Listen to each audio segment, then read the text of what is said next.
हो का, ही भाजीला लय भारी आहे बघा, सगळं घेण्यासारखंच आहे.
तर मुरमाड आपलं बघा, हे असं निघलं वरचं मुरमासारखं असतं आवरण, म्हणून त्याला मुरमाड म्हणते ती.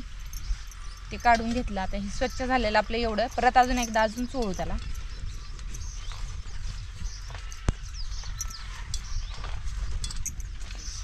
आणि पाकडून घेऊ, म्हणजे परत धूळ निघलेली असते ती पुढं जाते.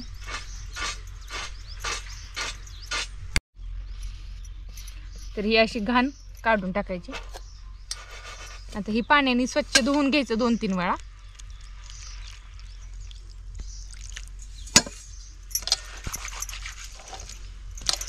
असं घाण पाणी निघतं.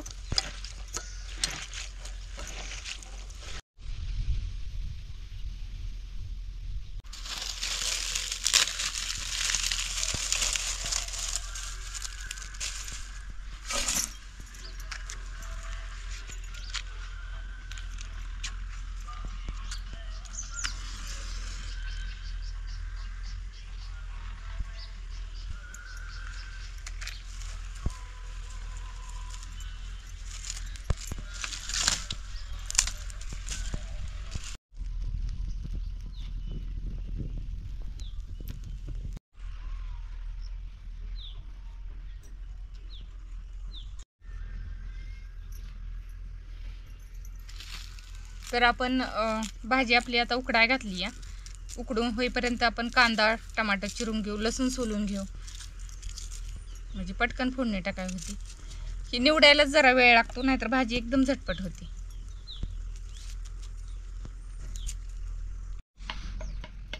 तर मित्रांनो, आज जी आपण भाजी करणार आहे ह्या भाजीला बिरमीट म्हणते ती, गिरमीट म्हणते ती. प्रत्येकाचं भाषा बोलीभाषा वेगवेगळी आहे. तर ही वनस्पती महाराष्ट्रामध्ये जवळजवळ सगळीकडे आढळून येते, पण ही उष्ण कटिबंधात येणारी वनस्पती आहे. म्हणजे जिकडं पाऊस कमी पडतो आणि उष्णता जरा जास्त आहे अशा भागात ही वनस्पती दिसते. कोकण भागामध्ये शक्यतो ही वनस्पती मला कुठं बघायला मिळालेली नाही. आणि डोंगराळ भागामध्ये सुद्धा जिथं कमी पाऊस पडतो अशा ठिकाणी ही झाड ही झुडपं येते. ती झुडपं म्हणजे ही झाडच असते ती एक प्रकारची. बाबळ जातीतली ही वनस्पती, बाबळी म्हणजे तशा 5-7 प्रकार आहेत, त्यातला ही एक प्रकार आहे. तर ही जी गट्टू बघताय तुम्ही, ह्या गट्टूमध्ये एखाद्या वेळेस आतमध्ये जर फोडला तुम्ही तर ह्याच्या आतमध्ये आळे असते. आता तुम्ही म्हणसाल आळे कसं काय, तर आळे ह्याच्यासाठी की कुठलीही एखादी जर का शक्तिशाली वनस्पती असेल ज्याच्यातनं चांगलं जीवनसत्व मिळणार असेल तर अशा फळांमध्ये वनस्पतीमध्ये आळ्याही लागणारच आहे त्या. कारण की प्रत्येक कीटक ही जीवनसत्वासाठी धडपडत असतो जीवनसत्व मिळायसाठी. तर ही एक त्यातली एक वनस्पती. मित्रांनो, ही वनस्पती शुगरच्या माणसाला म्हणजे मधुमेह ज्यांना आहेत त्यांच्यासाठी अतिशय फायदेशीर वनस्पती. कारण की का तुम्ही जी बघता तुम्ही की मधुमेहासाठी जेवढ्या वनस्पती उपयोगीच्या आहेत, त्या कडुलिंब घ्या, जांभळ घ्या, जेवढ्या वनस्पती उपयोगीच्या आहेत त्या वनस्पत्या बळ कमी करतात. म्हणजे जर का तुम्ही जास्त प्रमाणात जर घेतलं तर तुम्हाला शारीरिक चिंता येणार, शारीरिक दौर्बल्य येणार, तसं ह्याच्यात नाही. ही तुमची मधुमेह कमी करणार, शुगर तर कमी करणार, तर तुम्हाला बळ पण देणार, ही अशी वनस्पती आहे मित्रांनो. तर ही जी भाजी जर तुम्ही खाल्ली तर तुम्हाला तेवढा फायदा जरूर होणार. दुसरी गोष्ट, ज्यांना ज्या महिलांना श्वेतप्रदाराचा त्रास आहे, बऱ्याच महिलांना श्वेतप्रदाराचा त्रास असतो, तर त्या महिलांसाठी सुद्धा ही वनस्पती एकदम फायदेशीर आहे. ही जी भाजी दररोज जर करून खाल्ली, दररोज तर नाही मिळणार, पण तुम्हाला आठवड्यातनं एकदा दोनदा जर काही भाजी मिळाली तरीसुद्धा तुम्ही करून घ्या. तुमची शारीरिक चिंता, थकवा येणं, तर त्याच्यामध्ये ही लय तुम्हाला फायदेशीर भाजी आहे. पुरुषांसाठी सुद्धा, ज्या पुरुषांना धातुविकार आहे, ज्यांना धातू क्षीणता आहे, शारीरिक दौर्बल्य आहे, त्यांनी ह्या भाजीचा त्यांच्यासाठी ह्या भाजीचा चांगला फायदा होणार आहे. तर ही भाजी त्यांनी जरूर खावी. अशी ही बिरमिटाची भाजी आहे मित्रांनो. तर ह्या अशा वनस्पती आपल्या आजूबाजूला असते, त्या आपल्याला माहीत नसते त्या, आणि आपण ह्या फायद्यापासून वंचित असतो. आणि दुसरी गोष्ट अजून एक अशी, तुम्हाला जर अशा वनस्पतीचं जर फायदा समजलं तर तुम्हाला ह्याच्यामधली चव तुमची वाढणार, म्हणजे तुम्हाला ह्याच्याबद्दलचं आकर्षण वाढणार. आणि माझी हीच इच्छा असते की सगळ्यांना अशा माहिती मिळत राहाव्या.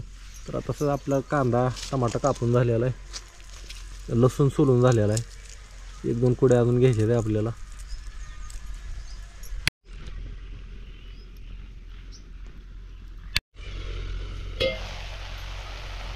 भाजी शिजली का बघू आधी.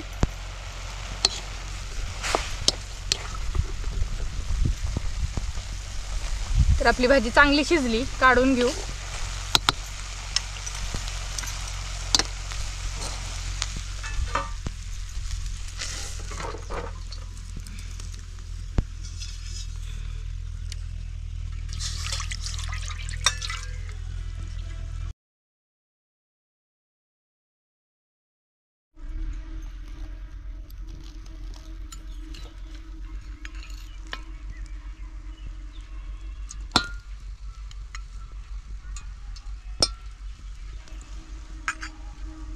तेल गरम झालं, आता आपण मोहरी घालू,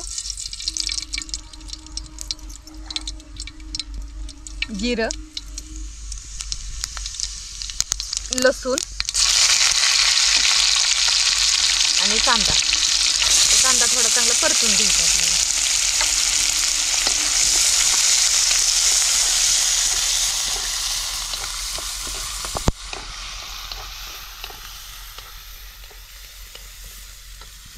ह्यातलं हे पाणी आपल्याला काढून टाकायचे.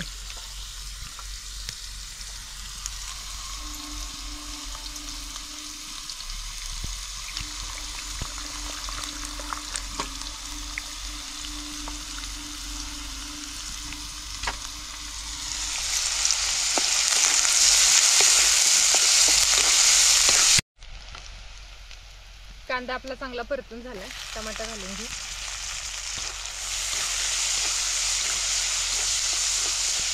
टमाटर पण आपल्याला चांगलं परतून घ्यायचं. टमाटर आपलं चांगलं मस्त परतून झालंय. त्यात मसाला टाकू, काळं तिखट, थोडासा गरम मसाला, धन्याची पावडर आणि थोडी हळद.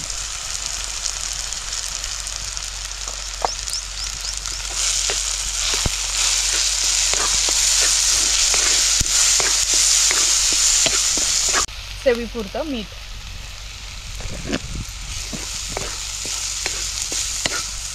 हे आता टाकू आपण उकडून घेतलेलं मुरमाड.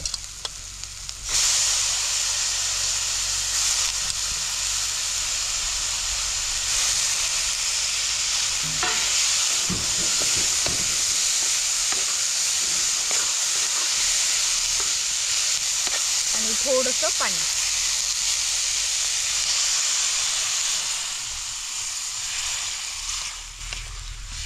आता ह्याला चांगलं शिजवून घेऊ. म्हणजे थोडं 5-10 मिनटं शिजवलं की त्यात आपला मसाला सगळा त्या मुरमाडमध्ये शिरतो आणि खायला चव लागते. मग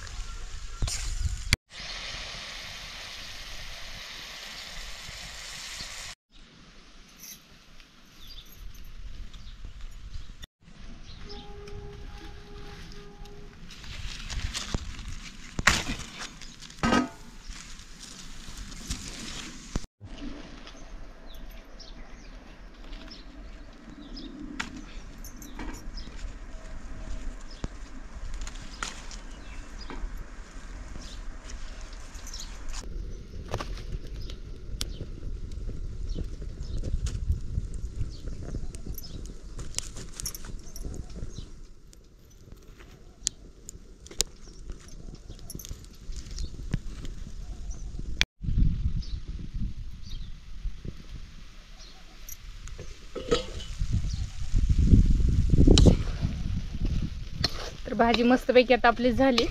खाली उतरून ठेवू आणि भाकरी करून घेऊ.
वांगी गार झालेत. आता भाकरी करून झाल्या. सोलून घेऊ वांगी.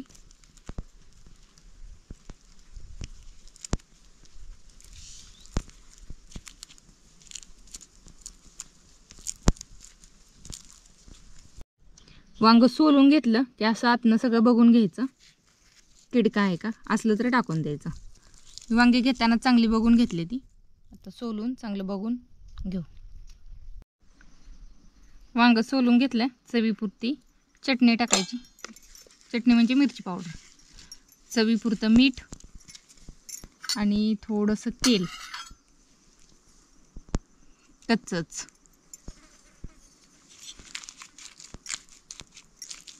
मिसळून घ्यायचं. झालं आपलं भरीत.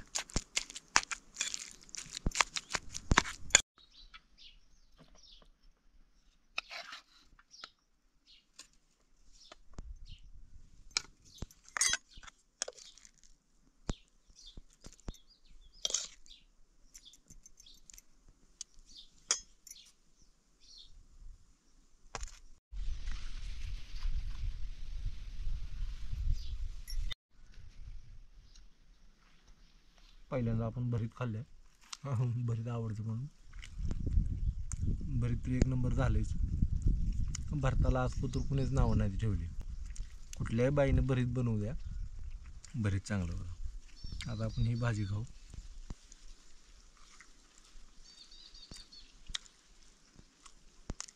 एक नंबर.